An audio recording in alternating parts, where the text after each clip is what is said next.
Hello, everyone, and welcome to Season 2, Episode 0 of the Rewatch podcast presented by the Terrible Video Gamers Club. We're back yet again to watch a new series collection of shows with some groups of people here. Going to go around and give some introductions to everybody within the group, starting off with one Stephen Howard. Everyone will know me because Pod's the best, and we all know that Pod is the best and that Danny's the worst. And if you listen to the last season, you will know that that is the truth of the statements that everything in the world makes. But I am here again for this season of amazingness. And I'm not sure what that was, but I am twisting my mustache. You're just stretching out the whole introduction there, aren't you? Oh, I was, because you told me to introduce myself. So I was like, I'll introduce myself again, whatever. I thought you were twirling the mustache. I thought you were twirling the mustache, too. I did too. That would be this here. Okay, so I misinterpreted what was happening. I apologize. I'm Steven. Hi. And then one Amanda Howard. I'm Amanda. Hi. Welcome, Amanda. Mr. Gary Delaney. I'm just a lost traveler, wondering how I'm going to live without my agrees with Gary cohort, Nick. So we'll see how I do. You're gonna struggle to get through this one, aren't you, Gary? And then rejoining us from all the way back of Season 1, Episode 1, when he got stuck in his technical hellscape there, one JC of DI, Josh Cox. Thank you for having me. I'm not running away from this one. All right. We are happy to have you here, sir. So, we are back here with our second season of the podcast, discussing a show that we are all collectively agreeing to sit down and watch. And a very drastic change from what we watched the first season here. We are now jumping into the wide world of anime, watching the show titled Neon Genesis Evangelion. And do I say that word correctly still, JC? Sounds right to me. They don't say it a lot in the show, so it's hard to say. They're not like, oh man, these Neon Genesis Evangelions over here. Yeah. So nobody's here to correct us anyway. Exactly.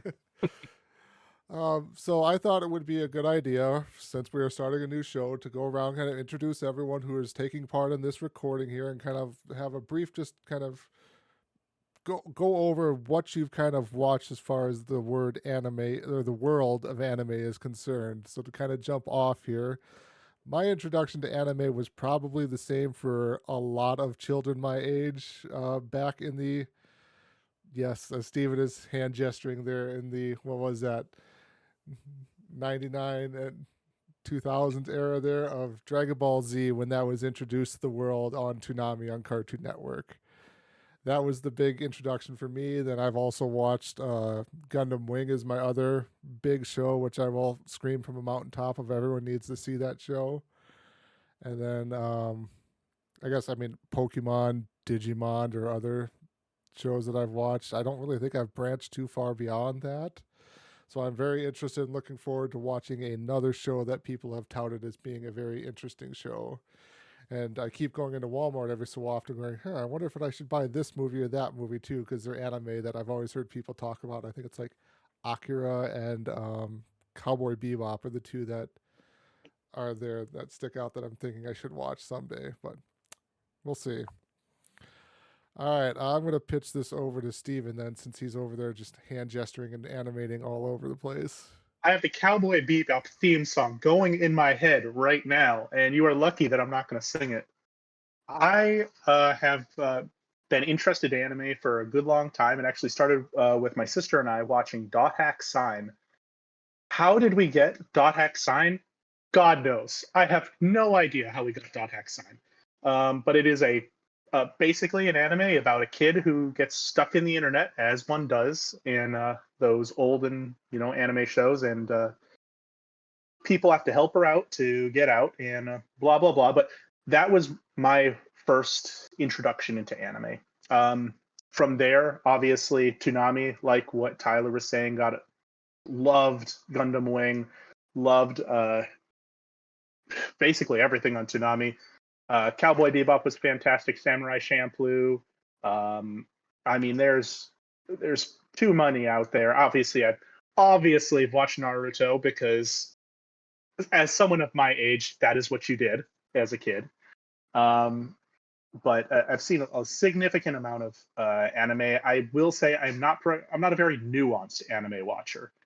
I watch things that kind of appeal to the fantasy or science fiction side of fun, and there are some notable animes out there that like when you said Akira, I have never seen Akira, and I know that is a big miss on my end. So I have seen a lot, but I'm looking forward to this. And I have watched Neon Genesis once before, or I should say twice before. Yeah, so looking forward to watching it with everyone here. All right. I'm going to throw it over to Amanda there for her introduction to her anime experience. My anime experience is I am very much a beginner to anime. I did watch Digimon as a child, and I did love that. It has been so many years. I never watched Naruto, like, in terms of I had an interest in it, but I did a lot of babysitting as a teenager, and that was one of the shows that all the boys watched, and I didn't really pay attention to it. However, my loving husband and his sister are very much big into the world of anime, as you just heard Stephen um, talk about his experience. And so I've had episodes on in the background, but I have not paid attention to them. So I'm actually really looking forward to this to kind of know a little more. Other than Digimon, and I have been reliably informed that Avatar: Last Airbender does not count as anime. Those are my two things that I have seen the most of. So I'm excited to see what this new anime world. However, I am noticing a little bit of a parallel when I first started watching Game of Thrones. Steven informed me that everything I knew and loved would die, and he was correct. And you guys have dropped some hints about some sadness happening in this show too. So I am a little concerned about where we're going to go on this journey. Okay, I gotta ask a question here to the group. How is Avatar: The Last Airbender not anime? Is that just something I'm missing? It is American animation. It is not anime. Okay. So you're talking about the movies, the new Netflix show, or the classic cartoon? I know very little, but I know there's we're not counting the three different- movie. And I haven't gotten to watch the new show yet, so I might do that in between watching this anime. I've been told by people who are into anime that it does not count as anime, and the internet has a lot of opinions about that. So don't come for me. I'm new to this, but I mean, I'll counter that if you want me to.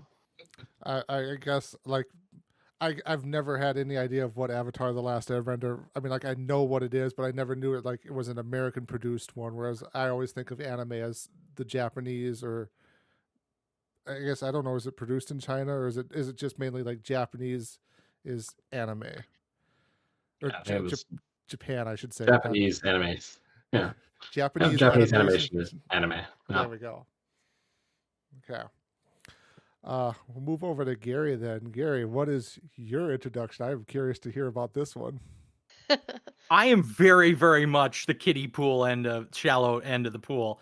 I'm too old to have any like Cartoon Network like reference for any of this. Like when it was super popular, I knew I had classmates. Not my thing. My like first solid is like what becomes popular culture. So I've seen Cowboy Bebop live action on Netflix, and then I watched, kind of dip my toe into the actual cartoon. I've started watching One Piece, the new live action, and it was fucking weird. And I was like, I hear it's good. I might as well keep going, but I am probably the most uninformed, most yeah, I have no idea what I'm in for. So all right, we're spanning the spectrum here of people of what people have seen, so this will be interesting for sure. And throwing it over to JC, what do you got here? What is your anime experience? Surprisingly, I feel like I'm actually in the middle. Like even though I feel like somehow Neon Genesis became my push for the recommendation here. Earlier on, I think Digimon was probably the first one that I actually watched as well. Pokemon, didn't care for it. Dragon Ball Z, I saw a few episodes, but it was just felt like it was the same thing every couple episodes, so I just didn't tune into it. So yeah, for the most part, I did miss a lot of the more formative ones that a lot of American youths used to get into it. But for some reason, I picked up Akira on a random whim at one point. It was back in the days of just like channels flipping and what's this thing it looks like a cartoon, but it's rated R. What is this? And then it's just this wild ride, and I was captivated from that point. I still haven't like gone through Cowboy Bebop is one that I've completely missed at this point. I know there's much that I need to go back to, but Neon Genesis was another one that I saw, and I was thinking back to it as in the lead up to this about where I even got introduced to this, why I decided to watch it on Netflix of when it came out, and it was because I saw a tweet from someone once the news was announced that it was coming out, and like, oh my gosh, this is going to be like whenever American audiences saw Akira for the first time, and it blew their minds. Like, just seeing that little connection in parallel was like, okay, I should probably watch this Neon Genesis thing. It sounds pretty cool. So, really missing a lot of stuff, but I feel like I'm hitting some high points whenever I do finally grab onto it. Man, we really do span the spectrum. Right? I will clarify, I have seen some Pokemon. Like, that was probably about the right air for me, but I never played a Pokemon game growing up. The show Okay, so has a very, very heavy leaning on you understanding the world from the games. fair. Like, Also, they're Pokemon is better than Digimon. Putting it down right now. I knew he was gonna throw that out there. We've argued this before. He's wrong, but you know he's entitled to his opinion. Yeah, we're not going to have that fight here on this episode here. Come back for the bonus episode of the anime rewatch series. Yeah, knives out. We start fist fighting over who's got the right anime here. I suppose since I haven't actually seen Pokemon, it'd be hard to argue that anyway. But you're right, like the game, you kind of have to have some knowledge of what. I think that Pokemon is actually on Netflix too, and I think I tried to dip my toe into it, and it is, as an adult, it's just a fucking tough watch because it's real slow and it's designed to sell toys. Like, Okay. it is not going anywhere fast. I did technically play the game once, but I don't know. I was babysitting a kid and he wanted me to play with him, and he would play his, and then he would take my cards and he'd play for me, and then he would play his again. And guess what? I lost. Weird. Weird how that works. Yeah, Well, strange. I wasn't very good. All right. So, okay, maybe just a side note. What came first? Pokemon Game Boy games, Pokemon card games, or the fucking TV show? I think the Card games games, I'm came pretty sure. first. Pretty sure it's card games, and then the Game Boy games, and then the Game TV Boy. show. I want to say. Are you sure it wasn't like the game and then the Game Boy card game? I thought it was the Game I Boy am game not. first. I am not sure even slightly. I will not. I feel stake like my the life Game on Boy this. games were popular first, at least in my For circle sure. of knowledge of things. And then the card game became this weird thing, and it still exists, I think. I don't know. Yes, they're still. From the most reliable piece of the internet, Wikipedia, the franchise originated as a pair of role-playing games for the Game Boy, developed by Game Freak, Pokemon Red, Pokemon Blue. There you are. I missed the Game Boy. And then they didn't change anything on the gameplay since. So, yeah, Pretty much, cool. yeah. Successful. Keep thinking whenever I buy my next Nintendo console, I'll dip my toes back into the Pokemon world, but I just haven't bought a Nintendo console since the Wii U, and they didn't have a Pokemon game on there. And of all the ones to choose, you chose the Wii U, huh? Yep, I chose the winner right there. I think the first Pokemon game I played was on like my 3DS. So that's how far, for someone who owned an original Game Boy, I had not played a Pokemon game for so long, and then I didn't even. I was too old to like want to dip that much time into something so stupid as playing on a handheld cartridge. No. I memorized enough of the first Pokemon. I'm not going to learn the later Pokemons.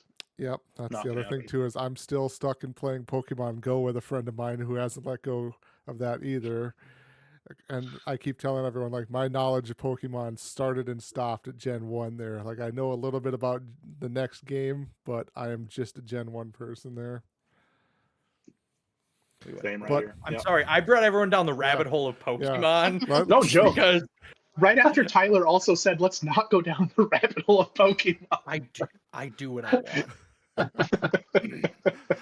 Well, let's actually pivot now off of Pokemon into what we're actually here to discuss in the show. And I figured since JC was the one who actually first suggested this to our group to watch, JC, are you able to provide like a brief overview of what we're about to dip our toes into? And Sure. So the setup that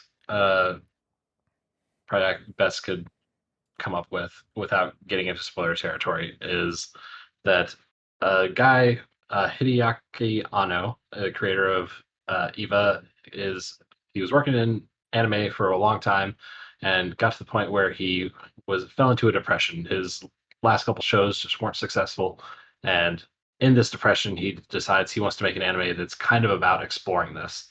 And he also he makes this anime through the lens of mecha anime. So I'll be very curious to see, Tyler, what your views are, having seen Gundam, which I have not seen much of, just episodes here and there. So essentially taking something like a Gundam and putting it through the lens of just depression and regaining social bonds with people and all these different sort of unique approaches to mental health and stuff like that a lot of shows just don't really do, especially this show is mid 90s when it came out. So there's stuff that is discussed in this show and topics approached in this show that still are taboo today. And I think that's one of the more fascinating things about it as a large conceptual thing. But in the meantime, it is still a mecha show. There's still some awesome mecha battles. There's still some very cool, engaging twists. There's some just moments where your hair stands up on the back of your neck because you're just not expecting what you're seeing on the show. And it just does a lot of really cool things, toying with a lot of the tropes and stuff that typical anime has. It's for being anime, it is also a very anti-anime in some ways. It toys with the convention in a lot of ways, which just seems to be my thing, is I end up really gravitating towards those, and that's one of the reasons I feel like I love the show so much. all right. Well, I think then that is about everything we wanted to cover here for this introduction episode. I believe we decided here slightly before the recording started here that we were going to watch 2 episodes. Oh, so I should mention here too. This show is 26 episodes long, and then there's also going to be a movie that we're going to watch as well that ends. That is it. Basically, it occurs after the end of the show, right? After those 26 episodes, timeline wise. Yep, timeline wise, you would watch it then, but for reasons we'll get into, the first half of the movie is also concurrent with some of the episodes of the show. Okay. But yeah.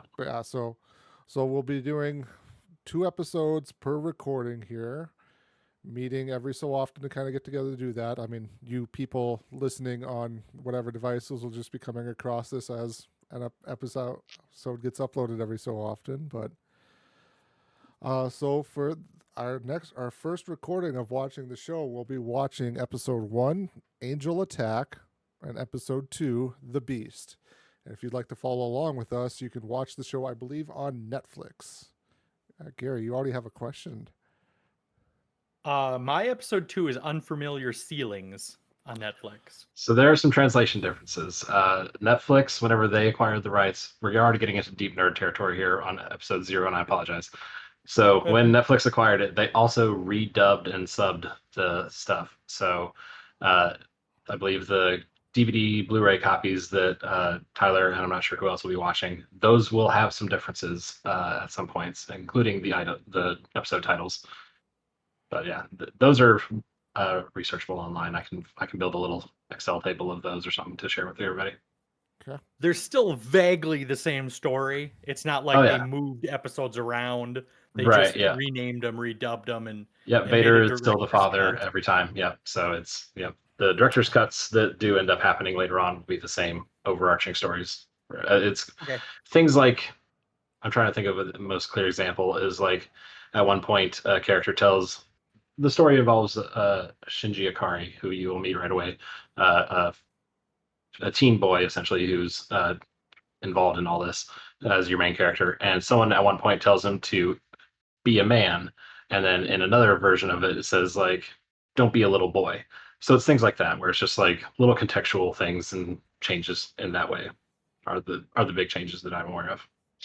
Funny, actually, Amanda had was talking to me about this, and she was saying, "Well, are we going to watch the subbed version, or are we going to watch the dubbed version?" And we got into this exact just talking point about how it's not going to be like super different if you watch the dubbed version, but it will be different enough. So, Interesting note on the Netflix version. The last I knew, at least, it's been a while since I checked, but as of January-ish, if you watch the sub version, the subtitles will take precedence of any speaking characters, and they will not translate text on the screen. Whereas if you're just listening without the subtitles of the spoken word, it will, if like a title card shows up, it will translate the Japanese in the subtitles. So you miss out on some stuff if you're specifically watching the subs. Weird thing about the Netflix version. Is the subs translated to the same way they redubbed the words, or is it a previous closed captioning run? It's not a previous closed caption run, but yeah, they re-subbed it and redubbed it, and they don't match. So that's nice. Yeah, and we I didn't realize that. We should back up here too, real quickly, just to kind of clarify for everyone. So subs is watching the show with subtitles on in the original Japanese language. No. Dubs is where they've gone through with different voice actors and recorded the dialogue in what I will be watching the English language there. Okay, so maybe a question: is anyone going to be watching with subs rather than dubs? I'm not a reader. Nope. So I don't read my we're watching either. subs. in English. All right. We had this discussion. Yeah, we decided to do subs, but Okay. I will be doing dub so that I can see the translated text, because sometimes it's handy. Okay. Fair. If you're watching subs on Netflix, I recommend if you see a bunch of text scrolling through the screen, turn off the subs, back up 5 seconds, and see if it was translated for you. But Okay. All right.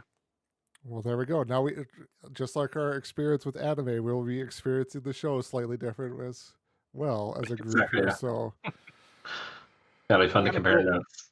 Oh man, I can't believe this person called him this word. What? No, they didn't.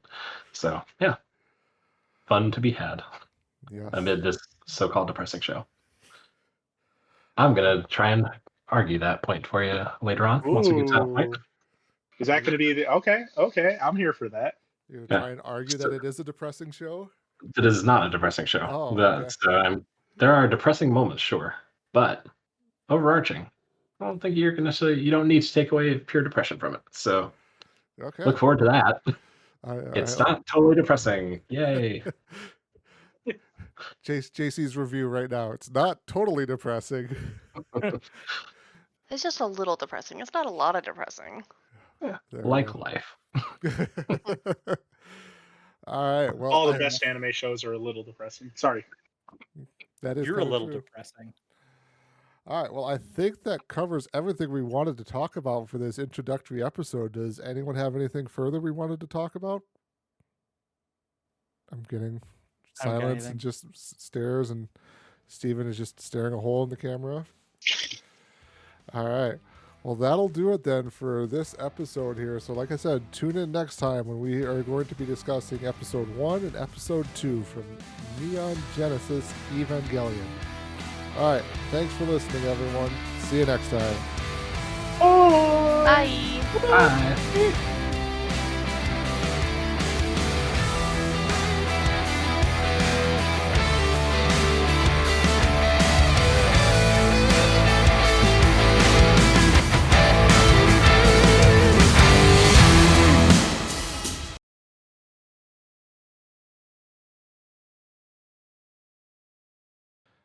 Hello, everyone, and welcome to episode... No, God damn it.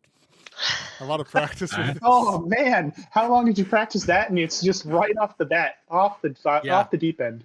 That was going to be on my bingo card. We'll try this if we mess up again an here. introduction. Oh, do you recording? Well, I've been recording for a while now, but now we're actually going to this is where I would start Okay, my okay. editing here and stuff. So here we go.